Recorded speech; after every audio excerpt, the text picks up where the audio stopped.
మనం ఎలాగూ పోతాం అనుకున్నప్పుడు అవతలోని లేపేస్తే ఏంటి అన్నటువంటి రూట్‌లో ఉన్నది ఇరాన్ స్టైల్. తను ఎట్లాగూ ఇప్పుడు అమెరికా, ఇజ్రాయెల్ కలిసి అటాక్ చేస్తే ఒక గాజాలాగా తయారు చేస్తాయి. ఒక పాలస్తీనా లాగా తమ బతుకులు తయారు చేస్తాయన్నది ఆళ్ళకి క్లియర్. అలాగని చెప్పి ఓ పక్కన చర్చలు మధ్యంతరంగా జరుపుతున్నారు. ఇంకో పక్కన ట్రైలేస్తానే ఉన్నారు. కానీ తాము నాశనం అయ్యేటప్పుడు అవతలోళ్ళని కూడా నాశనం చేయాలనుకుంటున్నారు. అందుకోసం గల్ఫ్ దేశాల ఆర్థిక వ్యవస్థను కుప్పకూలుస్తున్నారు.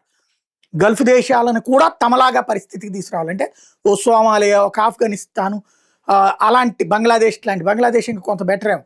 ఆఫ్ఘనిస్తాన్ లాంటి బతుకులు తయారు చేయాలని కోరుకుంటున్నారు.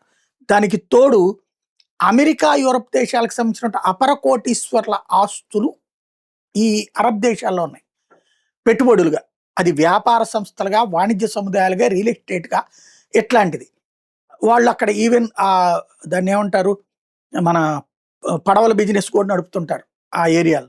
గల్ఫ్ దేశాల్లో ఈ లగ్జరీ పడవలు అయ్యి ఉంటాయి గదా! వాటిటి కూడా నడుపుతుంటారు. అట్లాంటియన్నీ కూడా ఇప్పుడు అటాక్ చేసి వదిలిపెడుతున్నారు.